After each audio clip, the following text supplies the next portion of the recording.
So before I talk about exactly what I say in my last video, I have all the documents here with me, and in the mind of the Somali-Americans, especially the ones that were born here and some of them that have been here forever, that's the video that I'm going to talk about today. All I want is just to go a little bit back in the history to know exactly what we are facing.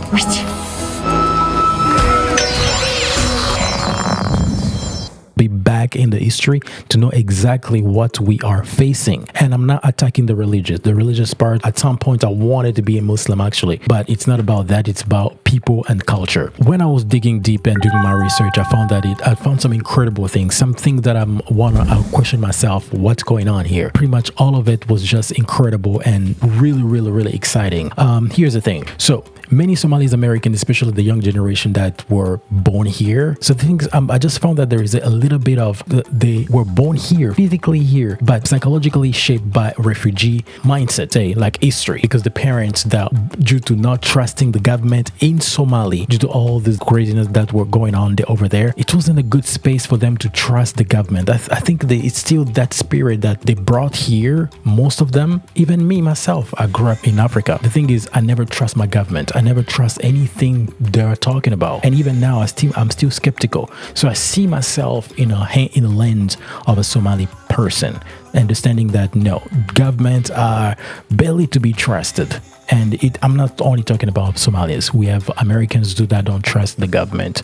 That's fine and that's okay. But especially this document, the reason we are talking about this is just because of this fraud. We are accusing our whole population, which is maybe not great. I mean, we are not just saying that all white people are like this. No, we are not going by stereotype, but let's do our research. So to understand Somali Americans, you have to understand one thing. Survival came before trust. They keep mistrust of institutions due to those wars that were going on in their country, and the gap create misunderstandings with wider American society. The Americans, they want to be free, so Somali communities are tight by design. Why? Civil war, displacement, refugee camps, those experiences teach people to rely on family, clan, and a community before government or outsiders. Reason why you see someone who maybe someone who committed a fraud, they're not just going to tell. Why? Because they want to protect them, although they understand that this is, in Africa we say we clean dirty clothes in the family. We don't just spray that out to the world. I like that. I really, when I was reading, I'm like, this is a very good mentality. I mean, I was reading and at the same time I see myself. I'm like, wow, we have so many similarities to human beings. Okay, when public scandal happen, like such as the one that happened in Minnesota with all those scandals, $9 billion and all that stuff, silence doesn't always mean approval. Okay, so sometimes it's fear, shame, and the relief that speaking out only brings collective punishment. Don't quote me on that. This is just on my notes. But if you have anything that you might explain better, let me know in the comment section down below. So many first and second generation families carry social norms shaped by a very different systems coming from Africa. Just based because they are Africans, already that's something. But because also they experienced that war, I believe it also brings something to the table when in the psychology. This is just do your research and let me know in the comment section down below. So in my country, I didn't trust the government either. I believe we are all not trusting the government either. Not everybody trusts the government, although we like the fact that Trump is there, but I'm not 100%. You might tell that, oh, I might be conservative, but I don't agree to everything. You know what I mean? So I'm really skeptical. Why? Because of my experiences, where I'm coming from and how I grew up. And that's understandable. It's okay. We are in a free country, by the way. But here's the thing. So I was talking about government is not trusted, rules feel negotiable, and survival sometimes matters more than institutions. Okay, so being born in America doesn't automatically make someone feel American. Yes, I feel like there's that spirit of saying that, yeah, we are free, we want to do whatever we want because we are in America. I think that entitlement, everybody, when you've been here for over 10 years like me, or everybody here, you feel like, yeah, you want to be entitled about something. Yes, and that's a good feeling. That's a good spirit of America, being in America anyway, right?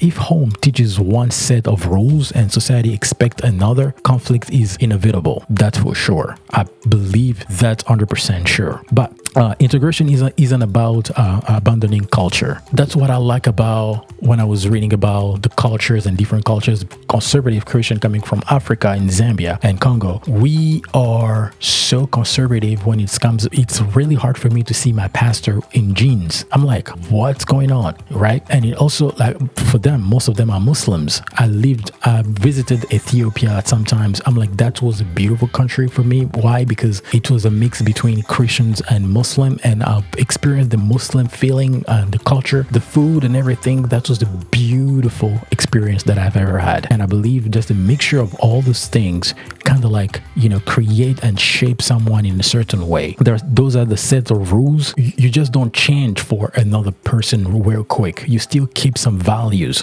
which is really, really, really, really amazing. But now they talk about adding the war and all that stuff, all those experiences that happened during that time, early 2000s.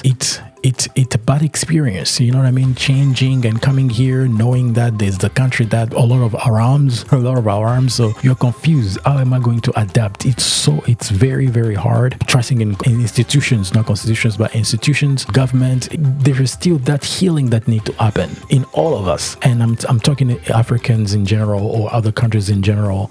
It's hard, although we don't like the idea of an American person, but we feel comfortable being here. That's the beautiful country anyway. That's embrace everybody. Great God. But there is just that separation between you, the psychology inside, that you cannot just embrace easily. You guys can let me know in the comments down below if I'm not making any sense. But it's just my study that I'm trying to understand. Why are we talking about this? Why are they like that? And why am I thinking this way? Because in the last video, I was so vocal about things, but I'm like, let me go back and do my studies. And the reason why I have this documentation with me. Like I said, I was saying that integration isn't about abandoning the culture, right? It's about accountability, transparency, and understanding that American system punish silence, not just actions. But you can't fix what you refuse to understand. That's strong. You can't fix what you refuse to understand. Put that in mind. That was pretty much what I had in my mind, and I was just thinking, man, they have beautiful cultures. When I start watching some of the videos of these people, I live in the state of Maine for over 5 years. I was in the healthcare industry. There's a reason why I have a lot to say about it, creating like a series of it and exactly breaking down my experiences, things that I started at the very low bottom as a director, support professional, up to becoming a director at some point. So I experienced things that for me was normal because the state was there to check on everything. Why are we talking about fraud today? And why the president is targeting specifically Somalis? That's a question we need to ask. I need to do my research. Why specifically talking about to Somalis specifically? It's something that we need to dig deep down and to understand exactly why the president is targeting those category of people. At that level, putting a difference between the people that are actually supporting you. I believe we have Somalis that support Trump. I truly believe. I watched some videos that I'm going to react to.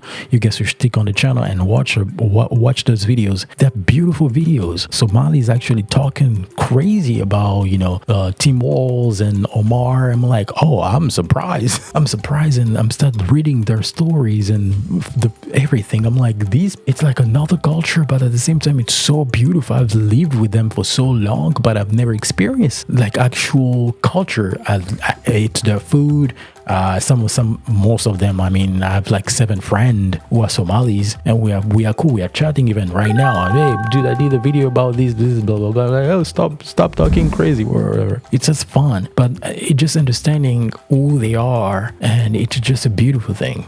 And I believe it's not all Somalian who did that. And it's just specific people, bad people that decided to, to trick the system and to participate into the fraud. That's it. But we need to go to the bottom of the line. Exactly who is in this coup. We need to find exactly those people. And this is very, very, very important. I'm going to stop this video right now, but I believe this is not only the end. This is the beginning of a crazy, crazy journey that we are going to understand during this coming month. And before March 17th, before that specific date, I need to understand all the events that will be going on and will be happening. Arrested. There is a girl that was arrested. It's so bad. It's super sad, and I need to understand why all these things are happening and why are they selecting specific people. And we're going to watch that in the next video. I believe there is something going on. For all the people that watch my video and you're Somalian man, I don't know what was going on, but I just decided to talk because I didn't have all the evidence. But now I'm doing my research and now all the paperwork, because some of you guys sent me the evidence in the comment section down below. That was impressive. I'm like, wow, I have actually some people ready to fact check me and also give me, and because I am a person of integrity, I'm like, no, I need to read and make sure I correct myself. But doesn't mean that I was wrong. But hey, if you're new on this channel, make sure you like, comment, and subscribe. And remember, the next story will be even crazier. This is just the beginning. This is just an introduction, and I'm super happy, super blessed that you guys have been listening to me up to now. So see you, and I will see you in the next one. Bye.